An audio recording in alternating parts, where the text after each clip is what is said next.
sino de enseñarles a todos el plan del Señor. Y esto es un proceso, caminar en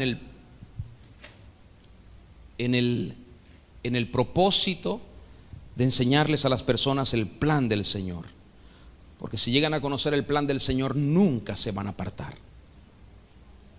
Lo que ocurre con mucha gente es que conoce o experimenta en un momento nada más una situación, y todo eso a veces desconcierta a las personas porque no tienen un fundamento, no tienen una base, y muchas cosas se pierden. Todavía mucha gente hoy se pregunta por qué Cristo murió de esa forma, por qué tuvo que entregar su vida, por qué el Señor se castigó a sí mismo de esa manera. Porque muchos no entienden el plan de Dios. Di conmigo, el plan de Dios. Dios ha tenido un plan desde siempre. Cada vez que pensamos, cada vez que yo pienso en eso, cada vez que pienso en todo lo que Dios creó, pienso que Dios es un gran arquitecto. Un gran arquitecto. Y como un gran arquitecto decidió crear. Y cuando creó, cada cosa encontró un espacio y un lugar en la creación, en ese mundo invisible y eterno en el cual Él domina, pero también en el mundo visible, que también Él rige con su mano y con su fuerza y con su poder. Y cuando Dios pensó en crear, se lo he dicho muchas veces, pensó en nosotros. ¿Para qué? Para tener con nosotros comunión, para tener con nosotros coinonía, para tener con nosotros un ambiente de familia. Sin embargo, dentro de ese plan, Dios nos dio a nosotros algo hermoso que se conoce como el libre albedrío. Y ese libre albedrío no supimos cómo manejarlo, y todavía muchas personas no saben cómo manejar el libre albedrío. ¿Para qué sirve el libre albedrío? Para hacer una elección, la elección de vivir para Dios. La elección de poderle mostrar al Señor desde nuestro corazón que lo amamos. Porque si no, Dios simplemente se hubiese conformado con los ángeles y se queda con ángeles, o crea otro tipo de seres que no tengan la conciencia que tenemos los seres humanos. Pero Dios no quería eso. Dios quería a alguien igual a Él, con quien relacionarse en la misma dimensión, en la misma unción, en la misma gracia, en el mismo poder, en la misma autoridad, y por eso nos creó a nosotros. Entonces, fallamos en el plan, pero aun cuando fallamos en el plan, Dios sacó su carta maestra a su Hijo Jesucristo, porque Dios nunca falla. Dios se guardó su carta maestra para demostrarle a todo el universo, a toda la creación, que Él no falla, que si Él se propuso hacer algo, Él lo va a hacer, que no hay nada ni nadie que se lo pueda impedir. Tal vez Dios te dio una palabra, tal vez Dios te dio una promesa, tal vez Dios una vez te dijo algo y han pasado cosas que te han hecho pensar: Dios falló, aquí las cosas salieron mal, esto no va a funcionar. Pero Dios te está diciendo hoy: yo nunca fallo. Tú no sabes qué, pero Dios tiene un recurso adicional que lo va a utilizar en el momento preciso para que tú veas su magnificencia, su presciencia, su sabiduría y su poder. Pero su plan no se va a quedar en el camino. Ningún enemigo se va a burlar del Señor. Ninguna persona, por muy astuta que crea ser, se va a burlar del Señor. Así que dentro de este plan, cuando el Señor decidió restaurar, reinstaurar o recuperar su relación, la creación y todo lo que Él había diseñado con un propósito específico y que estaba fuera de ese propósito, que se había tergiversado, que había caído en manos equivocadas y que eso estaba produciendo un gran despropósito en la creación, Dios dijo: decido que ya llegó el momento de que tomemos parte en esto y vamos a recuperar, y envía a su Hijo Jesucristo hace más de 2000 años para darnos un testimonio de que el plan de Dios sigue avanzando y de que ahora está mejor que nunca. De que el plan de Dios ahora sigue mejor que nunca, y todos los días el Señor está alcanzando personas, y eso es un testimonio lindo. Yo digo que mientras Dios siga alcanzando gente, todo va bien. Por eso nosotros no nos podemos cansar de predicar y de predicar el amor, la gracia, la restauración, la reconciliación del Señor, para que las personas puedan acceder a ese momento de misericordia y reencontrarse con su Creador, con su Padre. Hace tiempo, cuando el pueblo de Israel salió de Egipto, Dios hizo algo extraordinario. El Señor, cuando saca al pueblo de Israel de Egipto, le da leyes y le da principios a Moisés para que las legisle sobre todo el pueblo, porque Dios había convertido a esa muchedumbre de gente que salió de Egipto en una nación. Él la constituyó una nación, y cuando lo saca de Egipto, lo saca con leyes, con principios y con estatutos y decretos que Dios le dio. Y hizo una cantidad de cosas extraordinarias en el evento del Éxodo, en el evento de la liberación de Egipto, que luego el Señor Jesucristo en sus días no encuentra, pienso yo, dentro del diseño arquitectónico del Señor, ningún momento más estratégico, ningún tiempo más oportuno que el tiempo de la Pascua, porque fue el día de la liberación de Israel de Egipto. Y en ese tiempo de Pascua, Dios estableció que sería el día de la liberación de toda la creación por el sacrificio de su Hijo Jesucristo. Y por eso muchas personas, aunque están hoy celebrando una Pascua que no es la Pascua del Señor, la Pascua verdadera, están engañados por los ídolos, por los idólatras, y están siendo también confundidos por un montón de gente que están tratando de hacerles ver que las cosas fueron de una manera cuando en realidad fueron de otra manera. Entonces mucha gente hoy viene con el cúmulo de estos días que son tradicionales y se encuentra en un lugar en donde lo que hacen es arraigar más esas creencias equivocadas, erróneas, de oscuridad que el maligno ha traído desde hace miles de años sobre toda la humanidad. Y les quiero hablar de esto justamente hoy. Cristo, nuestra Pascua. El Señor Jesucristo vino para cumplir con el fundamento de toda la ley, y en esto romper de una vez y para siempre toda una serie de ritos que se hacían para simplemente tener un recordatorio. Y eso es lo que muchas personas hacen hoy: recordar. La palabra Pascua en el hebreo es una festividad que conmemora, en la que se recuerda el día de la liberación de ese pueblo hebreo de la esclavitud de Egipto. Y el Pentateuco nos habla con precisión de todo lo que pasó, y fundamentalmente el libro de Éxodo nos lo explica. Así que el pueblo ve el relato de la salida de Egipto como el hito que marca la conciencia de los descendientes de Jacob, y les dice: esto no puede ser olvidado, esto no puede ser olvidado, esto no puede ser olvidado. Y Cristo vino a hacer algo. Cristo vino a sellar esa época y a marcar un nuevo tiempo para toda la historia de la humanidad, y todavía la gente no lo entiende. De modo que para muchos todavía su identidad está basada en tradición. Para muchas personas todavía su identidad está basada en religión, en costumbres, en prácticas que no tienen ningún fundamento, ninguna sazón. Así que vemos ahora a un Israel libre, provista de una ley, la ley de Dios, y debe seguir con rigidez lo que Dios le ha pedido hacer si quiere que todas las promesas que Dios les hizo a Abraham se cumplan sobre ella.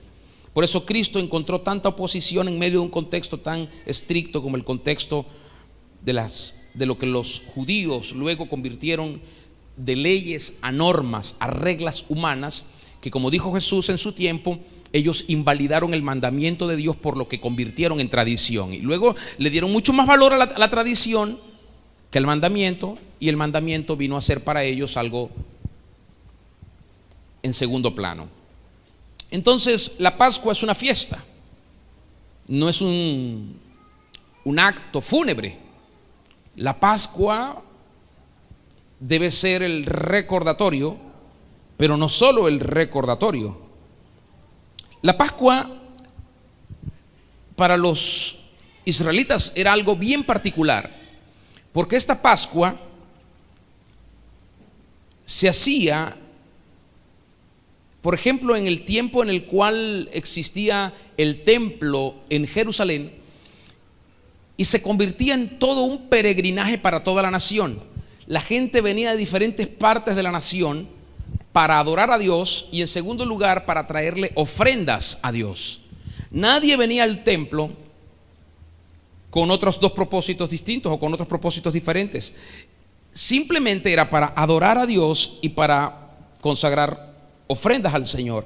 Les dije a principio de año, cuando estuvimos hablando de las primicias, justamente les explicaba que esta era una fiesta en la cual se iniciaba el día 15 del mes de Nisan, y era una fiesta que tenía una prolongación de 7 días, y durante esta fiesta se prohibía la ingestión de algunos alimentos, especialmente aquellos alimentos que eran derivados de cereales como el trigo, la cebada, el centeno, la avena y la espelta. Por eso encontramos esto. ¿Por qué se prohibían esas especias o esos alimentos? Porque tenemos que recordar que el día que Israel salió de Egipto, salió apurado. Y Dios no le dio tiempo a Israel de que prepararan comidas, alimentos, hicieran una cantidad de provisiones para luego, ya estamos listos, Señor, cuando gustes. No. Dios le dijo, apúrense, mañana nos vamos. Y todo el mundo comenzó a recoger y se llevaron la masa sin leudar. Entonces para ellos tiene gran significado el no leudar la masa, porque se convirtió en el origen de la tradición. A ver, Dios sabía lo que iba a ocurrir, pero Dios lo provocó. Entonces ellos no pudieron leudar la masa y a partir de allí se convirtió todo en una tradición. Esta festividad de la Pascua también recibe el nombre de la fiesta de la primavera. ¿Por qué? Porque en el hemisferio norte marca el inicio de la estación de la primavera. Y se acuerdan cuando hablábamos del inicio del tiempo nuevo, de las cosechas. A principio de año, cuando hablamos de las primicias, se habla de la primavera como una estación de apertura, como una estación de inicio de nuevos comienzos. Ahora, esta fiesta, dentro de esta tradición, está muy marcada en estos 7 días. Y ellos tienen que ajustarse según el calendario y según el sol y la luna, y tienen que ir ajustándose para que los días no sean diferentes, sino sean los días que el Señor les había mostrado a ellos que debían ser. Son unas fiestas que fueron establecidas por Dios, no fueron un invento del ser humano. Y esta tradición se respeta rígidamente para el pueblo de Israel. Así que hay un precepto, y es el precepto de observar esta fiesta que se encuentra en Levítico, que está marcada con mucha precisión en el capítulo 23, y se habla del mes primero, que no es para nosotros enero, sino que para ellos el mes de Nisan es el mes de abril, como estamos ahora efectivamente en el mes de abril. Así que fíjese también lo siguiente: las regulaciones bíblicas para esta celebración de la fiesta requería que todo lo que tenía levadura fuese descartado por completo, y todas las cabras o corderos tenían que ser apartados con anticipación, no tener ningún tipo de defecto para esa celebración y para ese derramamiento de sangre, y aún para esa comida que se iba a celebrar. Así que era algo bien especial. Lo que se sacrificaba tenía que comerse esa noche, y si quedaba el siguiente día ya no podía comerse. Y la tradición dice que no se le podía sacar ninguno de los miembros internos. O sea, que se cocía completo, se derramaba la sangre primero, se cocía completo, y lo demás luego quedaba. Tenía que ser en esa forma. Ya ustedes van viendo la figura de esto que es antiguo, y miren todo lo que pasó con el Señor Jesucristo. Por favor, quiero que no pierdan de vista esa referencia. De modo que en estas regulaciones que se nos narran en la Biblia, que además son relativas a la primera vez de la fiesta, también el libro de Éxodo nos dice que hubieron instrucciones muy precisas a cómo debía comerse esta comida. Debía comerse con los lomos ceñidos. Debía comerse además con los pies calzados. Y debía comerse además con un bastón en la mano. Y tenía que comerse además, dice Éxodo 12, rápidamente. No era que, pero cómetelo con calma. No, había que comérselo rápido. Porque fue la forma en cómo ocurrió en el origen. ¿Me están siguiendo? Yo le estoy hablando de esto para que usted entienda en breves momentos por qué Cristo se convierte en nuestra Pascua. Entonces tengo que remitirme al origen para que pongamos un fundamento y poder entenderlo. El precepto bíblico de la festividad resalta la importancia del recordatorio y dice, por ejemplo, en Deuteronomio 16:12 dice: y deberás recordar que fuiste un esclavo en Egipto y observarás estos preceptos. En Éxodo 12:14 dice: y este día será para ti un recordatorio y observarás una fiesta para Dios a través de tus generaciones y observarás una fiesta en ordenanza eterna. Y en Éxodo 13 versículo 3 también declara: recordarás este día en el que saliste de Egipto, de la casa de la esclavitud, porque la fortaleza de la mano de Dios te sacó de ese lugar. Ahora quiero entrar, entonces ya le puse el fundamento, ahora quiero trasladarme a los tiempos del Señor para que entendamos toda la trascendencia que esto ha tenido para nosotros el día de hoy y cómo el diablo ha tergiversado todo esto y por qué es que tanta gente en estos días se pierde más y se autocondena más y se diluye más en muchas formas idolátricas. Todo lo que hemos visto, cuando lo contrasto con el Nuevo Testamento, nos deja ver lo siguiente: los acontecimientos en el aposento alto y la significación de la cena del Señor. Recuerden la cena del Señor. Nosotros tenemos una manera particular de celebrar la cena aquí, pero quiero que recuerde lo que nosotros hacemos precisamente con aquel hecho, aquel momento en el cual en el aposento alto también hubo una experiencia muy notoria. Y la cito a propósito, porque fueron dos acontecimientos que para mí resultan muy impresionantes porque ocurren en un mismo contexto. ¿Cuál contexto? En el contexto de la Pascua. En el mismo contexto de la Pascua, en el mismo contexto de la liberación de Israel de Egipto, en el mismo contexto en el cual Jesucristo es sacrificado para nuestra salvación, sanidad y liberación.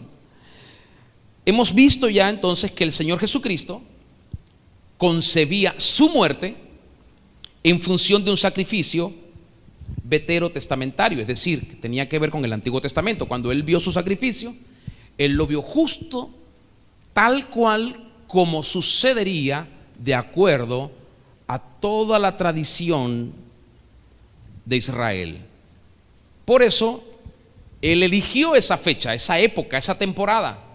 Él hubiese elegido otra época, eligió la fecha en la cual los corderos pascuales se sacrificaban para recordar la liberación que Israel experimentó al salir de Egipto en aquel entonces, y la gente entonces preparaba los panes sin levadura y comían las hojas amargas y todas aquellas cosas en las cuales tuvieron origen. Entonces pregunto, ¿cuál era el sacrificio que el Señor Jesucristo tenía en mente? Escúcheme. No era solo el sacrificio en el monte Sinaí que nos relata Éxodo 24, por medio del cual dice la Biblia que se renovó el pacto en forma decisiva, sino también lo que el Señor Jesucristo tenía en mente era el sacrificio pascual de Éxodo 12, que se convirtió en la conmemoración del pacto y la liberación obrada por el Señor a favor de su pueblo Israel. Y los israelitas se diluyeron en estas tradiciones, lo mismo que ha pasado con el resto de la humanidad.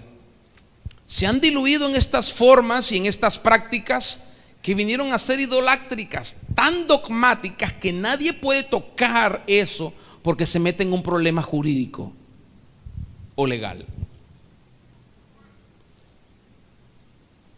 Los sacerdotes saben que esto es un error, los sacerdotes católicos.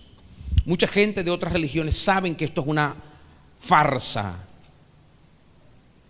pero ellos siguen guardando un status quo porque hay demasiado en juego para ellos. Encuentro un dato importante en los evangelios sinópticos, Mateo, Marcos y Lucas, donde ellos relatan que la última cena, esa cena que el Señor Jesucristo tuvo con sus 12 discípulos, fue la comida pascual que siguió al sacrificio del Cordero Pascual. Ya ellos estaban celebrando la Pascua, imagínese usted. Pero ¿vio cómo la celebraron? ¿Usted vio cómo celebró el Señor con sus discípulos la Pascua? ¿Se acuerdan que los discípulos fueron a aquel hombre que tenía el asno y le dijeron: el maestro te lo pide por un momento, porque quiere que celebremos la Pascua aquí en tal lugar? Así que, ¿se acuerdan cómo ellos celebraron? ¿Qué fue lo que comieron? Pan y vino. ¿Y el cordero? ¿Qué pasó con el cordero? El cordero tenía que ser parte de la comida pascual. Pero el Señor allí tomó el pan y el vino y hizo algo extraordinario. Los discípulos que estaban dentro de ese contexto, porque eran naturales de Israel, podían entender las palabras del Señor cuando Él dijo: este es mi cuerpo. Impresionante eso. Así que todo esto resulta claro para los discípulos, que le preguntaron al Señor dónde ellos iban a celebrar la Pascua. Ellos se lo preguntaron porque ellos lo tenían entendido, estaba claro para ellos. Se acercaba la fecha, como buenos israelitas y como buenos judíos no podían desobedecer las cosas que estaban escritas. Según Juan, sin embargo, que el evangelio de Juan no es parte de los sinópticos, el apóstol Juan deja ver algo allí extraordinario, y es lo siguiente: lo que Juan nos deja ver es que no correspondía comer la Pascua antes del viernes por la noche. No correspondía. ¿Y qué hizo Jesús? No esperó, tenía que esperar el momento. Y pasaron dos cosas ese día. Jesús fue aprendido, ¿qué día? ¿Recuerdan cuándo fue aprendido el Señor?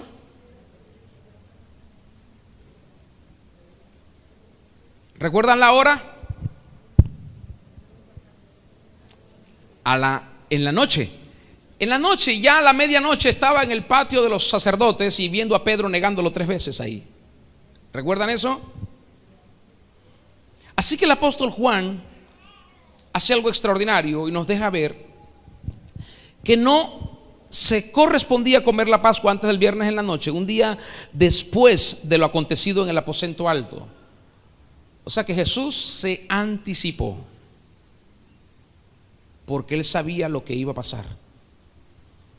Esto significa que el Señor ya estaba muriendo en la cruz, a pesar que Él estaba ahí con ellos. ¿Qué hizo el Señor?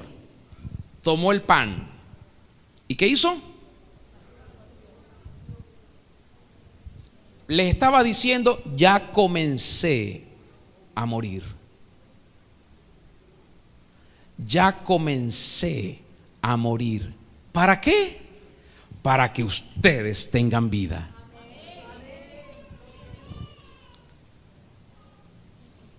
Y aunque no veíamos por allí la cruz, Él estaba iniciando el proceso.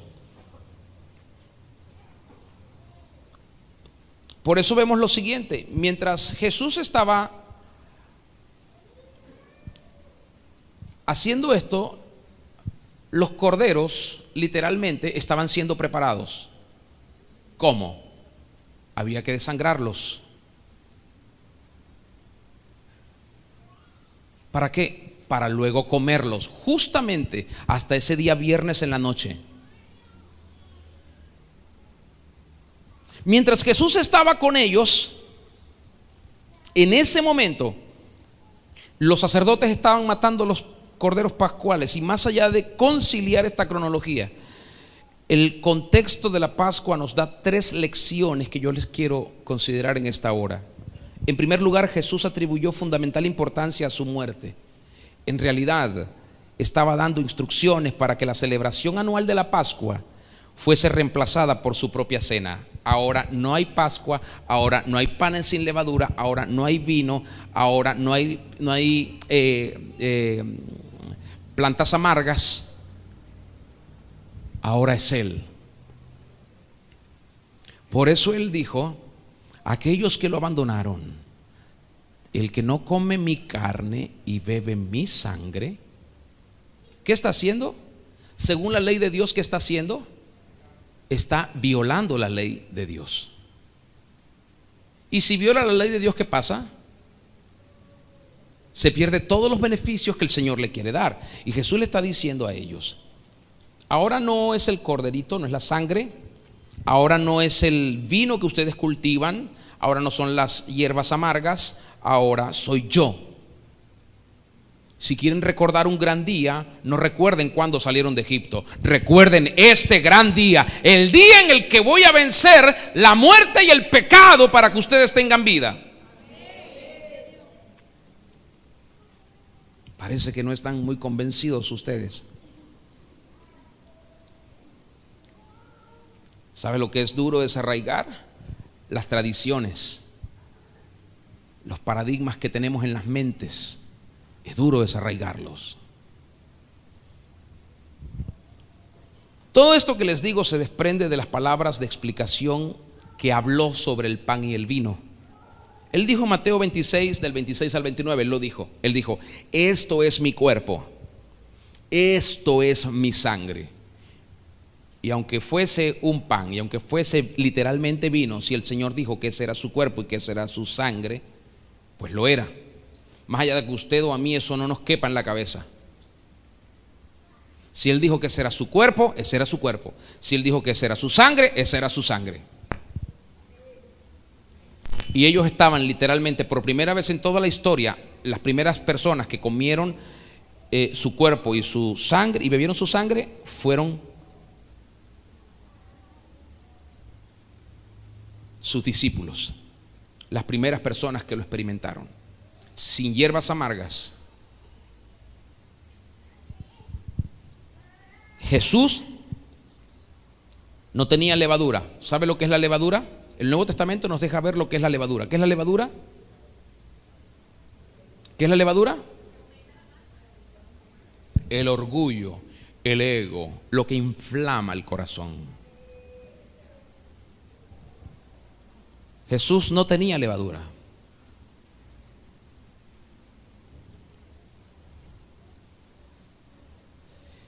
Jesús estaba diciéndole a los discípulos esto: tal como el jefe de familia en un contexto judío hacía con respecto a la comida pascual y recordaba con estas palabras, porque hasta las palabras estaban declaradas y debía decirlo así: esto es el pan de aflicción que nuestros padres tuvieron que comer cuando salían de Egipto.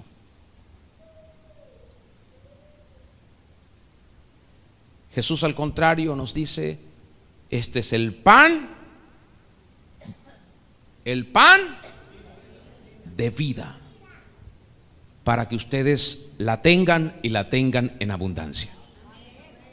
Muchos comen aflicción, pero los que conocen al Señor comemos vida.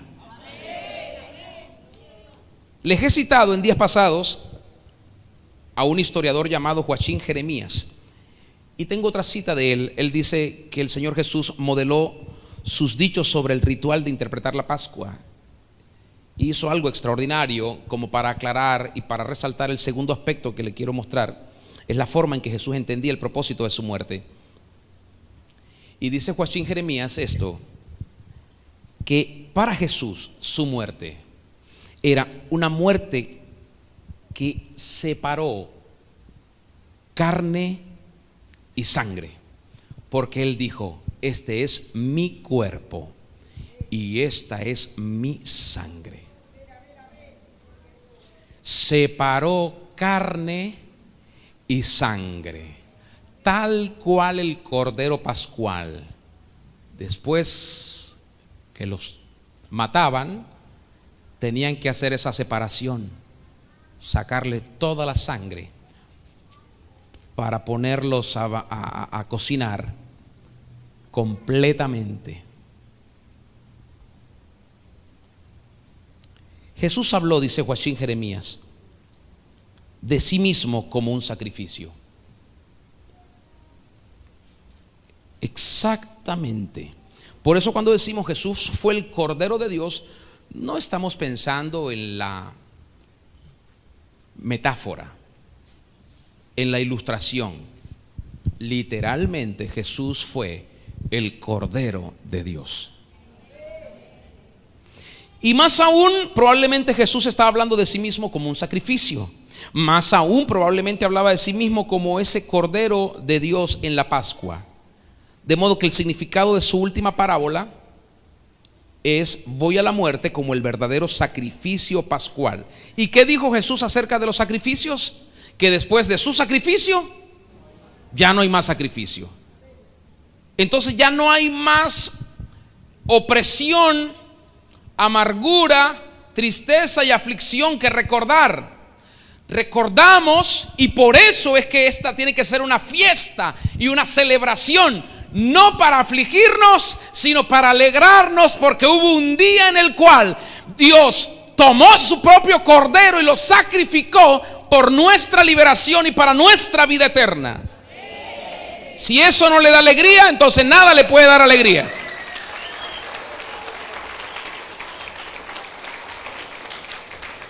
Tristemente, mucha gente hoy está recordando en aflicción y no recordando en celebración.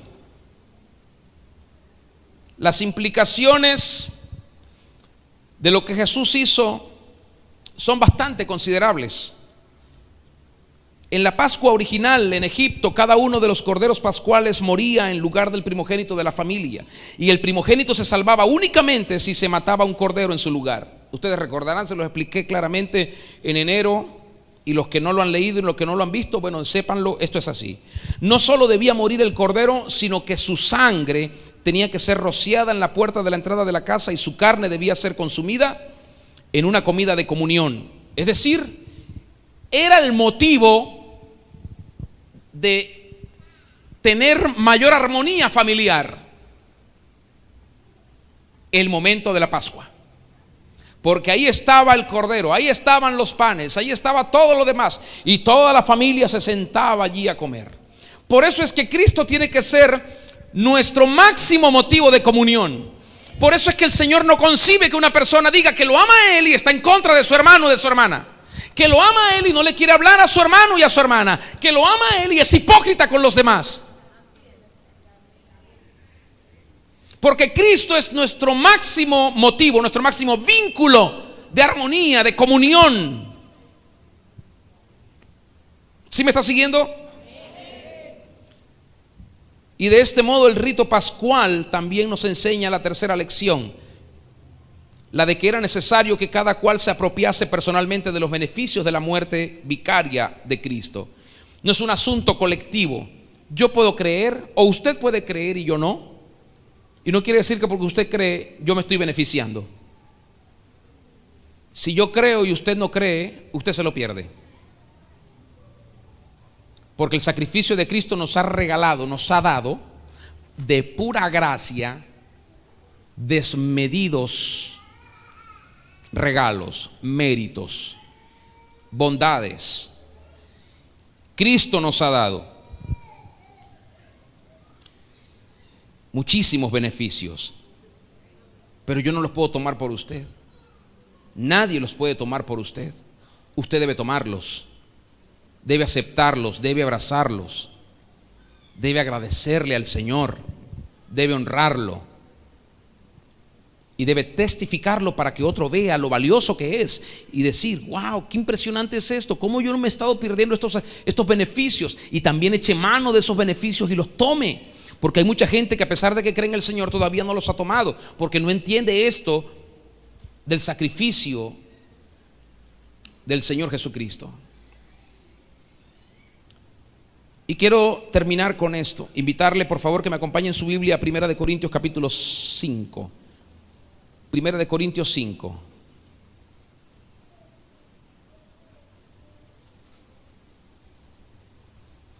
Es triste ver cómo cantidad de personas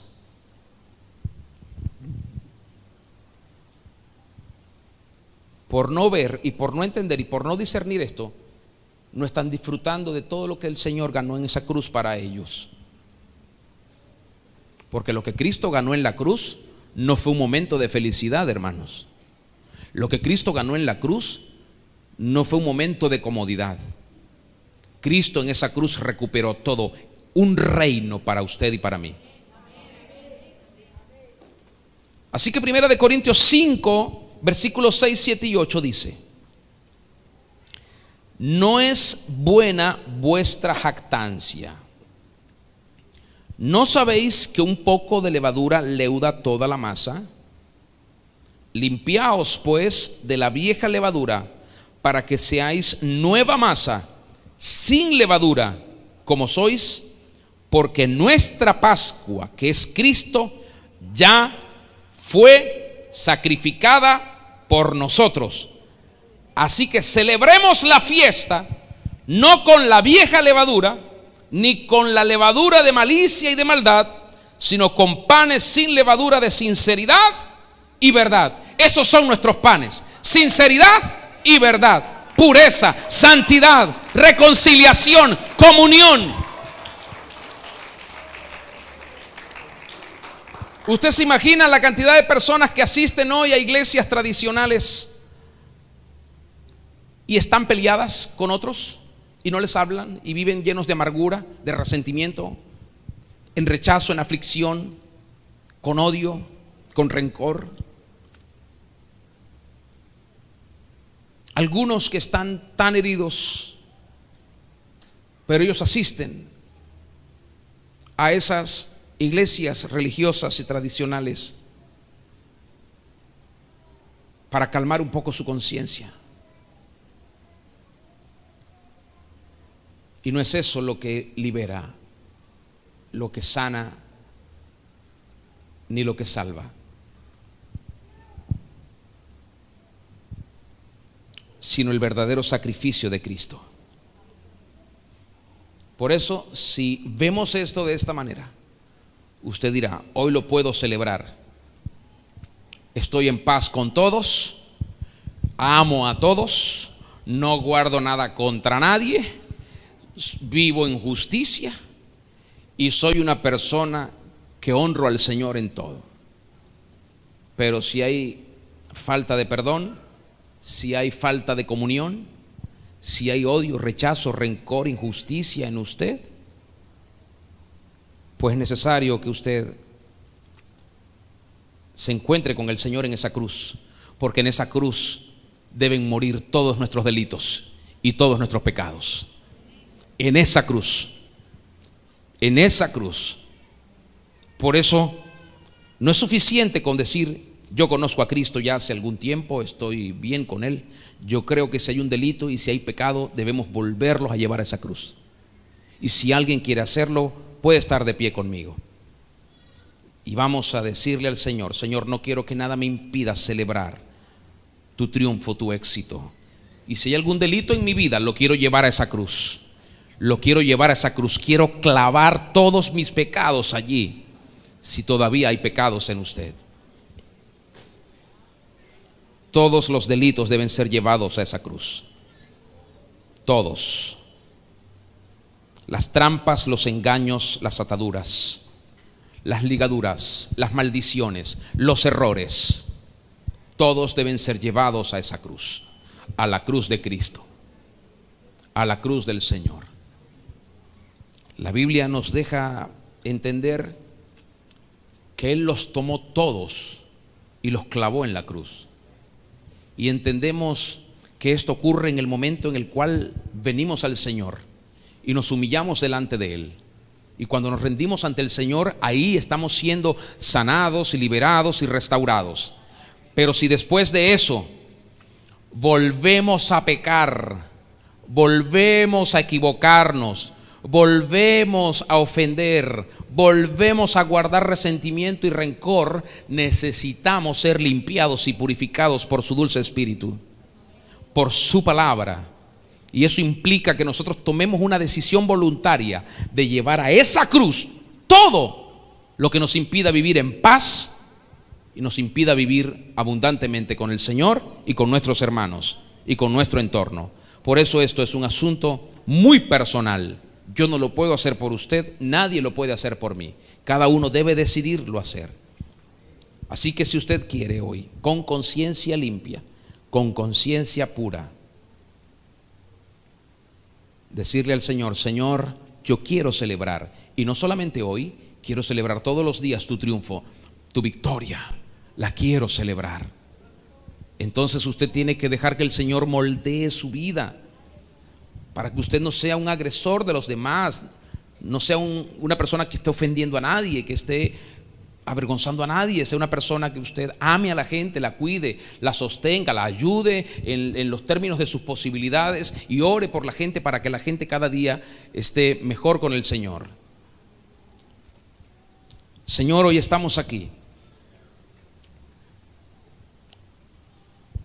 porque entendemos el significado de tu sacrificio, un sacrificio poderoso, no como los corderos que los sacerdotes de la antigüedad traían al templo para sacrificar, y luego que los sacrificaban y comían los panes sin levadura y las hierbas amargas, seguían viviendo de la misma forma, en pecados, en codicias, en hipocresías. Así seguían viviendo. Por eso fue que cuando Jesús vino, Jesús los señaló y los acusó de ser sepulcros blanqueados, generación de víboras, hipócritas, les decía el Señor, porque a pesar de hacer todos los sacrificios cada año y presentar ofrendas, su calidad de vida empeoraba. No queremos ser como ellos. No queremos venir los días de nuestros cultos a ti, o no queremos estar en esas prácticas falsas de acercarnos a ti, pedir perdón y luego seguir de la misma forma y aún peor. Mira, Señor, si hay delitos y pecados en nuestra vida, en nuestro corazón. Hoy queremos llevarlos a esa cruz. Hoy queremos llevarlos a la cruz y que allí sean destruidos por completo. Tú los venciste, tú los derrotaste y exhibiste tu victoria públicamente, triunfando sobre ellos en esa cruz. Por eso en esta hora te pido que traigas a la conciencia de cada uno y de cada una la luz necesaria para no negarnos a obedecer, y que asimismo, Señor, haya arrepentimiento genuino en nuestro corazón para que sigamos adelante, no como fariseos hipócritas, no como sepulcros blanqueados, sino como gente sencilla, como lo eran los discípulos, muchos de nosotros no letrados, no estudiados, pero que te amamos, pero que te adoramos. Señor, en el nombre del Señor Jesucristo, perdona nuestros pecados, límpianos de toda nuestra maldad, y en el nombre de Cristo, ayúdanos a permanecer dignos delante de ti. Que tu nombre sea glorificado en nosotros, y que asimismo nosotros te podamos ser útiles a ti para la expansión de tu reino. Gracias por el pan de vida que nos has dado. Gracias por el vino nuevo que nos has traído. Y te celebramos porque tú eres el Rey de Reyes, el victorioso, triunfante en la cruz. Tú eres el invicto en batalla, el Dios omnipotente. Eres el Rey de la gloria y no hay nadie como tú, Señor de señores, precioso y eterno. Gracias